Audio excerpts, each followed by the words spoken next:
নমস্কাৰ চাই আছে ডিবি নিউজ ষ্টুডিঅ'ত মই নৱজ্যোতি কলিতা শূন্য উত্তৰ থকা এটা সংগ্ৰামক নেতৃত্ব দিয়া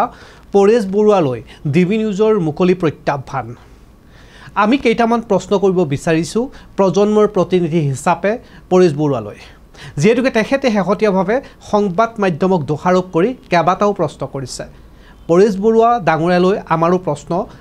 যুৱ প্ৰজন্মৰ এজন প্ৰতিনিধি হিচাপে মোৰ স্থানত পৰেশ বৰুৱা যদি বহিলেহেঁতেন তেখেতৰো কেইটামান প্ৰশ্ন আজিৰ তাৰিখত জানিবলৈ মন গ'লেহেঁতেন কিয়নো এতিয়া আৰু লৰা ধেমালি কৰি হাবিত সোমাই থকাৰ সময় নহয় জাতি আৰু মাটি আৰু স্বাধীনতাৰ স্বাৰ্থত খেতি পথাৰলৈকে নুমি কাম কৰাৰে সময় বুলি ক'ব পাৰি কিয়নো শেহতীয়াকৈ তিনিজনকৈ সফল ডেকাৰ বুকুৰ তেজেৰে ৰাঙলী হ'ল म्यानमार সীমান্ত ভাৰত म्यानमार সীমান্তত ভাৰতীয় সেনাৰ এক আক্ৰমণ আৰু এই আক্ৰমণত নিহত হোৱাৰ খবৰ ইতিমধ্যে পৰেশ বৰুৱাই বিবৃতিৰ জৰিয়তে জনাইছে কিন্তু বিশেষ তথ্য দিব নোৱাৰিলে ললে 7 দিনৰ সময় সেইবাবে দুটা বিশেষ প্ৰশ্ন কৰিব বিচাৰিম পৰেশ বৰুৱালৈ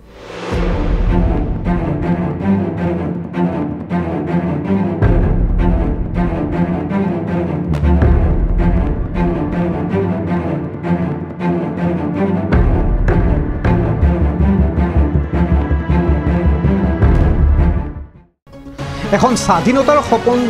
দেখুৱাই একাংশ ডেকা গাভৰুৰ লগত সংগ্ৰামক নেতৃত্ব দিয়া যি সংগ্ৰামৰ উত্তৰ ইতিমধ্যে শূন্য বুলি একাংশই চৰ্চা কৰে নেটিজানে আৰু তেনে সময়তেই ভাৰতবৰ্ষৰ নিৰাপত্তা সংস্থাৰ তৰফৰ পৰা জনোৱা হৈছিল যে পৰেশ বৰুৱাৰ কোনো ধৰণৰ म्यानमारস্থিত শিবিৰত আক্ৰমণ চলোৱা নাই আৰু তেনে সময়তেই সাংবাদিকক প্ৰশ্ন কৰি দোষাৰোপ কৰিলে পৰেশ বৰুৱাই এতিয়া আমি আপোনাক দুটা প্ৰশ্ন কৰিব বিচাৰিছো বয়স আৰু অভিজ্ঞতাৰে আপুনি আমাতকৈ যথেষ্ট অভিজ্ঞ কিন্তু প্ৰশ্ন প্ৰতিনিধি হিচাপে কৰিব বিচাৰিছো প্ৰজন্মৰ আপুনি আমাৰ ঠাইত আহি নিজক প্ৰশ্ন কৰক কিমান সফল ডেকাৰ তেজেৰে খেলা খেলিলে আপুনি কিমানৰ মাতৃৰ বুকু খুদা হ'ল কিমান সফল ডেকাই নিজৰ গাভৰু ভনীয়েকৰ বিয়ালৈ আহিব নোৱাৰিলে অথবা কিমান সফল ডেকাই নিজৰ পত্নীক এৰি থৈ এতিয়াও হাবিয়ে জংগলে ঘূৰি ফুৰিছে স্বাধীনতাৰ সপোন দেখি শেহতীয়াকৈ ভাৰতীয় সেনাই ভাৰত म्यानमार সীমান্তত আলফাৰ শিবিৰত চলা আক্ৰমণৰ পিছতেই এটা বিশেষ টেলিফোনিক বাৰ্তালাপ আৰু এই বাৰ্তালাপত আলফা সেনাধ্যক্ষ পৰেশ বৰুৱাই সাংবাদিকক কৰিছিল প্ৰশ্ন উত্তৰ আৰু এই প্ৰশ্নৰ উত্তৰত একাংশ সাংবাদিকক দোষাৰোপ কৰিছিল পৰেশ বৰুৱা বাতৰি পৰিৱেশন কৰি কাৰোবাক সন্তুষ্ট কৰিবৰ কাৰণে কাৰোবাৰ পৰা উপঢৌকন ল'বৰ কাৰণে মালিক পক্ষক মানে সন্তুষ্ট কৰিবৰ কাৰণে এই বাতৰি আমাক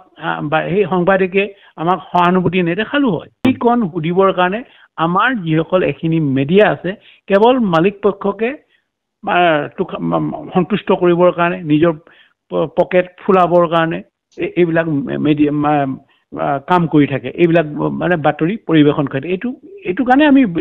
মানে দিবলৈ বাধ্য হৈছোঁ আমাৰ ভাল মিডিয়া ভাল জাৰ্নেলিষ্ট ভাল সাংবাদিকক আমি সন্মান কৰোঁ প্ৰকৃত বস্তুনিষ্ঠ যিবিলাকে সংবাদ পৰিৱেশন যি ফোন কলত পৰেশ বৰুৱাই কৈছিল যে একাংশ সংবাদ মাধ্যমৰ দোষৰ বাবেহে এই ধৰণৰ ঘটনা ঘটি আছে একাংশ সংবাদ মাধ্যমে একমাত্ৰ মালিকক তৈলমৰ্তন কৰে আৰু নিজৰ পকেট গৰম কৰে বুলি পৰেশ বৰুৱাৰ মন্তব্য কিয়নো শেহতীয়াকৈ বিবৃতিত যি আলফা স্বাধীনৰ পৰা বিবৃতি প্ৰেৰণ কৰিছিল তেওঁলোকৰ সেনা শিবিৰত আক্ৰমণ চলা বুলি আৰু একেখিনি সময়তেই ভাৰতবৰ্ষৰ নিৰাপত্তা সংস্থাসমূহে বিবৃতিৰ জৰিয়তে জনাইছে যে তেওঁলোকৰ তৰফৰ পৰা কোনো ধৰণৰ আক্ৰমণ আলফাৰ শিবিৰত কৰা নাই কোনো ধৰণৰ ড্ৰোন আক্ৰমণ আলফাৰ শিবিৰত কৰা নাই আৰু এই বাতৰি প্ৰকাশ হৈছিল আনকি ৰাজ্যৰ মুখ্যমন্ত্ৰী ডক্টৰ হিমন্ত বিশ্ব শৰ্মাকো আমাৰ সতীৰ্থ সাংবাদিকে প্ৰশ্ন কৰাত উত্তৰ দিছিল যে অসমৰ তৰফৰ পৰা বা কোনো ধৰণৰ আক্ৰমণ আলফাৰ শিবিৰলৈকে কৰা হোৱা নাই অৰ্থাৎ স্পষ্ট ৰূপত ভাৰতীয় সেনাই কৈছে যে আলফা স্বাধীনৰ শিবিৰত কোনো ধৰণৰ আক্ৰমণ কৰা নাই আৰু অসমৰ মুখ্যমন্ত্ৰী ডক্টৰ হিমন্ত বিশ্ব শৰ্মাও এই বিষয়টোৰ ওপৰত মন্তব্য কৰিছিল যে অসমৰ তৰফৰ পৰা কোনো ধৰণৰ আক্ৰমণ কৰা নাই তেনেহ'লে ভাৰত म्यानमार সীমান্তত শিবিৰত থকা আলফাৰ ঘাটিত এই আক্ৰমণ কোনে কৰিলে আৰু এই শিবিৰত কমেও 150ৰো অধিক ড্ৰোন চলা বুলি ইতিমধ্যে আলফা স্বাধীনৰ বিবৃতিত জনাইছে যদি ভাৰতীয় নিৰাপত্তা সংস্থাৰ লগত জড়িত থকা সংস্থাসমূহে জনোৱা অনুসৰি আক্ৰমণ কৰা নাই তেতিয়াহ'লে এই বিবৃতিৰ সত্যতা কিমান একাংশ সংবাদ মাধ্যমত প্ৰকাশ হৈছিল যে আক্ৰমণ হোৱা নাই কিয়নো এই বিবৃতিত কোনো ধৰণৰ ফটো আক্ৰমণ কৰা ড্ৰোনৰ ফটো অথবা কোনো ধৰণৰ ভিডিঅ' প্ৰেৰণ কৰা নাছিল আলফা স্বাধীনৰ বিবৃতিত যাৰ ফলস্বৰূপে ই এক চৰ্চাৰ বিষয় হৈ পৰিছে যাৰ বাবে একাংশ ৰাষ্ট্ৰীয় পৰ্যায়ৰ সংবাদ মাধ্যমতো প্ৰকাশ হৈছিল এই বাতৰিটো যিহেতুকে ভাৰতবৰ্ষৰ নিৰাপত্তা সংস্থাসমূহে কোনো ধৰণৰ আক্ৰমণ নকৰাৰ কথা উল্লেখ কৰিছে সেইবাবে এই বাতৰিটো প্ৰকাশ কৰিছিল এতিয়া আহিছোঁ মূল বিষয়লৈকে যে এই বিষয়টোৰ ওপৰত বাতৰি প্ৰকাশ হোৱাৰ পাছতেই আলফা স্বাধীনৰ সেনাধ্যক্ষ পৰেশ বৰুৱাই সংবাদ মাধ্যমক দোষাৰোপ কৰিলে এতিয়া যেন সকলোৱে সংবাদ মাধ্যমকে দোষাৰোপ কৰে এতিয়া পৰেশ বৰুৱাৰ কথা কিছুমান ৰাজনীতিবিদে কোৱা কথাৰ ধৰণে লাগিবলৈ ধৰিছে এই বিষয়টো এতিয়া চৰ্চা হ'বলৈ ধৰিছে কিয়নো তেখেতে 7 দিনৰ বাবে সময় বিচাৰিলে এই সকলো বিষয়বস্তুৰ ওপৰত ভিডিঅ'সমূহ বা ফটোসমূহ সম্পূৰ্ণৰূপে দিবৰ বাবে এবাৰ কল্পনা কৰক ৰাজ্যৰ 3জনকৈ সফল ডেকাৰ মৃত্যু হ'ল তেওঁলোকৰ মৃত অৱস্থাত থকা সেই নশ্বৰ দেহ পৰিয়ালৰ লোকে বিচাৰি নাপালে পৰিয়ালৰ লোকসকলে কান্দি কান্দি ক'লে যে শেষবাৰৰ বাবে যি ল'ৰাটো তেওঁলোকৰ ঘৰৰ পৰা ওলাই গৈছিল আনকি মৃতদেহটো এবাৰ চাব নোৱাৰিলে আনকি শেষ ফটোখনো তেওঁলোকৰ ঘৰত পৰিয়ালে নাপালে ইয়াৰ বিপৰীতে পৰেশ বৰুৱাৰ তৰফৰ পৰা আলোচনাপন্থী হিচাপে থকা একাংশ নেতাক ফোন কৰি পৰেশ বৰুৱাই ক'লে তেওঁলোকৰ শিবিৰত হেনো ভাৰতীয় সেনাই আক্ৰমণ কৰিছে বিষয়টো এবাৰ ভাবক যিসকল পৰিয়ালৰ 3জনকৈ সফল ডেকাৰ মাতৃৰ বুকু সুদা হ'ল তেওঁলোকৰ বেদনা একমাত্ৰ সেই পৰিয়ালৰ লোকসকলে বুজিব আৰু ইয়াৰ পিছতো স্বাধীনতাৰ এক সপোন দেখি সংগ্ৰামত নিমজ্জিত হৈ থকা এই প্ৰশ্নৰ উত্তৰ কিমান সঠিক এই বিষয়ৰ উত্তৰ আপোনালোকে কৰিব কিন্তু মুকলিকৈ ডিবি নিউজৰ তৰফৰ পৰা প্ৰজন্মৰ প্ৰতিনিধি হিচাপে দুটা প্ৰশ্ন পৰেশ বৰুৱালৈ কৰিব বিচাৰিছোঁ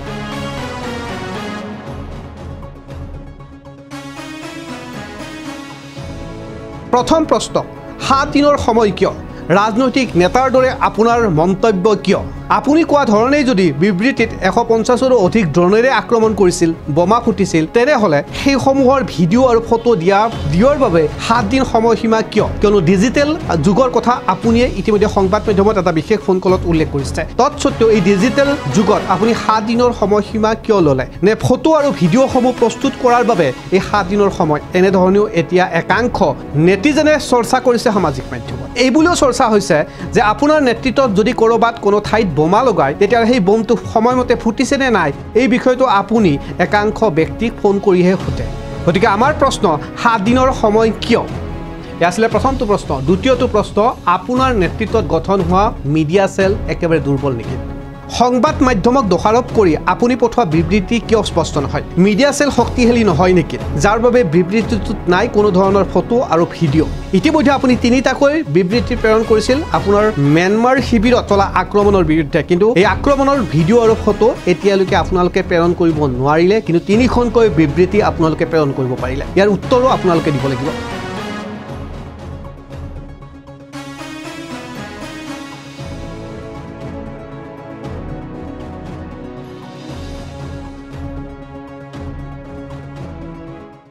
যি কৈছে যি ধৰণে সিন্দুৰৰ ভাৰতীয়সকলে সিন্দুৰ অপাৰেশ্যন চলাইছে পাকিস্তানৰ বিৰুদ্ধত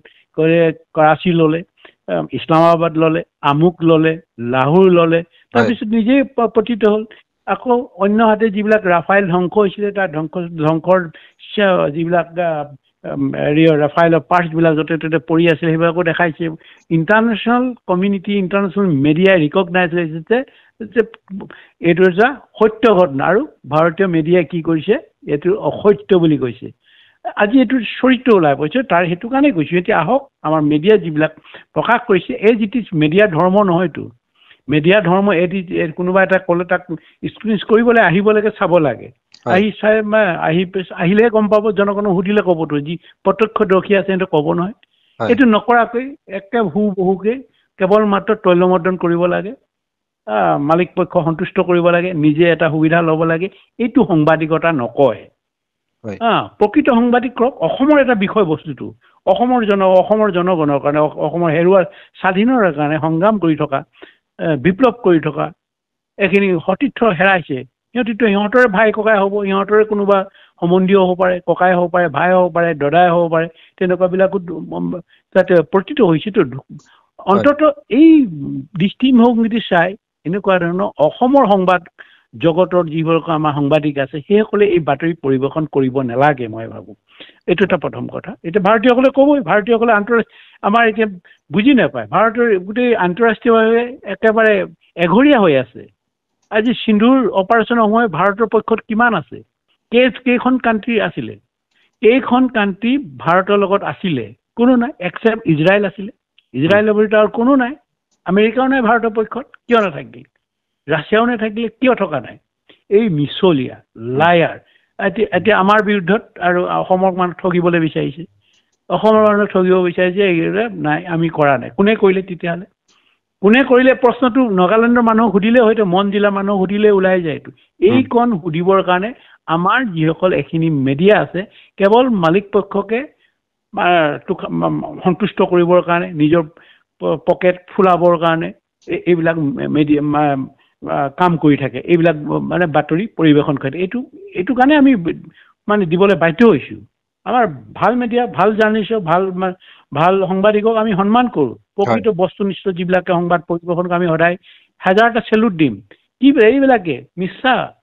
বাতৰি পৰিৱেশন কৰি কাৰোবাক সন্তুষ্ট কৰিবৰ কাৰণে কাৰোবাৰ পৰা উপঢৌকন ল'বৰ কাৰণে মালিক পক্ষক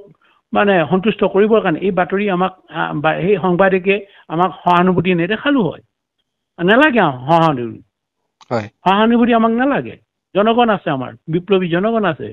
লাখ লাখ আমাৰ থলগিৰি জনতা আছে তেখেতসকলৰ আশীৰ্বাদ আছে আমাৰ এইটোতো স্পষ্ট কথা এতিয়া যিটো কথা আপুনি সুধিছে সেই কথাটোতো স্পষ্ট কথা সেইটো আপোনালোকৰ যদি সাংবাদিকতাৰ মানে যিটো দৃষ্টিকোণ আছে সেই দৃষ্টিকোণৰ পৰা চালে আপোনালোকে এনেই যাব আজি কিয় কৰিছে আন্তঃৰাষ্ট্ৰীয়ভাৱে আজি ইণ্টাৰনেশ্যনেল এটা এখন সাৰ্বভৌম ৰাষ্ট্ৰৰ হয়তো নগা অধিকৃষ্ট অঞ্চল হ'লেও সেই অঞ্চলটোতো এখন সাৰ্বভৌম ৰাষ্ট্ৰৰ এটা অঞ্চল এক্সপ'জ কৰিবৰ কাৰণে এইটো ভয় পাইছে এনেইতো পাকিস্তানৰ চেন্দুৰৰ কাৰণেতো আজি বা একেবাৰে অৱস্থা বেয়া হৈ গৈছে মানে আন্তঃৰাষ্ট্ৰীয় ৰাজনীতিত কি ধৰণে এঘৰীয়া হৈ আছে সেইটোতো সকলোৱে জানিছে আকৌ যদি এইটো এক্সপ'জ হৈ যায় মানে সেই অঞ্চল সেই সীমা লংঘন কৰিবৰ কাৰণে অন্য দেশৰ পাৰ্মিশ্যন লৈছে নে নাই যদি লোৱা নাই যদি নোলোৱাকৈ কৰিব পাৰে নোলোৱা কৰাৰ কাৰণে এতিয়া কেনেকৈ কনফেশ্যন কৰে যে আমিয়ে কৰিছিলোঁ বুলি কিন্তু যে প্ৰমাণ ৰৈ গৈছেতো জনগণ সাক্ষী আছেতো আমি দিম আমি দাঙি ধৰিম এসপ্তাহৰ ভিতৰত আমি A to Z দিম কিমান ক'ত পেলাইছে কিমান বম পেলাইছে একদম ফটো সহ আমি দিম এসপ্তাহ মানুহে কেৱল মাত্ৰ আমি অসমৰ জনগণক এসপ্তাহ ৰ'ব কৈছোঁ যিহেতুকে আমাৰ সৎকাৰ আমাৰ মৃতকৰ সৎকাৰ এতিয়াও আমাৰ সম্পূৰ্ণ হোৱা নাই এইটোতো সকলোৱে জানে সৎকাৰ কৰাৰ সময়তে আকৌ ইহঁতে মিছাৰ এটেক কৰিছে আশা কৰিম এই মুকলি প্ৰশ্ন দুটাৰ আপুনি উত্তৰ দিব আৰু শেহতীয়াভাৱে নয়ন অসমৰ পৰিয়ালৰ পৰা আৰম্ভ কৰি ৰাজ্যত শেহতীয়াভাৱে নিহত হোৱাৰ এই যি আলফা স্বাধীনৰ সদস্য আপোনাৰ নেতৃত্ব ক'ৰবাত বিফল হ'ল নেকি কিয়নো আপোনাৰ চৰাংচোৱা ইমান শক্তিশালী নহয় নেকি এনেধৰণেও এতিয়া চৰ্চা চলিছে সামাজিক মাধ্যমত শেহতীয়াকৈ এটা সংবাদ প্ৰতিষ্ঠানৰ সৈতে ফোন ইন বাৰ্তালাপ কৰিছিল আলফা স্বাধীন পৰেশ বৰুৱাই আৰু তাৰ কেইটামান অংশ আপোনালোকক দেখাই ল'ম য'ত তেখেতে সাংবাদিকক দোষাৰোপ কৰিছে য'ত উল্লেখ কৰিছে যে সাংবাদিকৰ একাংশই পকেটত টকা ভৰোৱা আৰু মালিকক তৈলমৰ্তন কৰাটোৱে কাম কিন্তু মাননীয় পৰেশ বৰুৱা ডাঙৰীয়াক উদ্দেশ্যে উল্লেখ কৰি কৈছোঁ যে আপোনালোকে যিসমূহ বিবৃতি প্ৰেৰণ কৰিব এই বিবৃতিসমূহ প্ৰকাশ কৰাটোৱে হৈছে সংবাদ মাধ্যমৰ অন্যতম কাম ভাৰতীয় নিৰাপত্তা সংস্থাৰ তৰফৰ পৰা যি বিবৃতি প্ৰেৰণ কৰা হৈছে য'ত তেওঁলোকে যি বিবৃতি উল্লেখ কৰিছে যে তাত কোনো ধৰণৰ আক্ৰমণ কৰা নাই সেইটো এটা বাতৰি আৰু সমান্তৰালভাৱে আপোনাৰ যি বিবৃতি আছে য'ত উল্লেখ কৰিছে যে তাত আক্ৰমণ হৈছে সেইটো এটা বিবৃতি দুটা বাতৰিয়ে ডিবি নিউজত প্ৰকাশ কৰা হৈছে ইয়াৰ পিছত ইয়াৰ সত্যতা ৰাইজে বিচাৰ কৰিব কিন্তু আপুনি প্ৰেৰণ কৰা এই বিবৃতিসমূহত সত্যতা বিশ্লেষণ কৰাৰ বাবে বা আমি বাতৰিসমূহ প্ৰকাশ কৰাৰ বাবে যি উপযুক্ত তথ্য আৰু সমল প্ৰয়োজন সেই সমল নাই যাৰ বাবে আজিৰ এই প্ৰতিবেদনত ক'বলৈ বাধ্য হৈছোঁ যে আপোনাৰ মিডিয়া চেল শক্তিশালী নহয় নেকি যাৰ ফলস্বৰূপে এতিয়া তিনিখনকৈ বিবৃতি প্ৰেৰণ কৰাৰ পিছতো এখন বিবৃতিটো যিসকল লোক নিহত হৈছে তেওঁলোকৰ ফটো নাই ইয়াৰ উপৰিও তাত ড্ৰোন আক্ৰমণ কৰাৰ কোনো ধৰণৰ ভিজুৱেল ফটো এতিয়ালৈকে হোৱা নাই যেহেতুকে এতিয়া এআইৰ যুগ কৃত্ৰিম বুদ্ধিমত্তাৰ যুগ ডিজিটেলৰ যুগ গতিকে 7 দিন আপুনি সময়সীমা বিচাৰিছে এটা সংবাদ মাধ্যমত আপোনাৰ ফোন ইন বাৰ্তালাপত এই 7 দিন সময়সীমা কিয় এই বিষয়ক লৈ প্ৰশ্ন কৰিছে যেহেতুকে প্ৰতিটো সেকেন্ড প্ৰতিটো মুহূৰ্ত সকলোৰে বাবে অতি গুৰুত্বপূৰ্ণ ৰাজ্যৰ 3জনকৈ সফল ডেকাৰ আইমাতৃৰ বুকু খুদা হৈ গ'ল 3জনকৈ আপোনাৰ নেতৃত্বত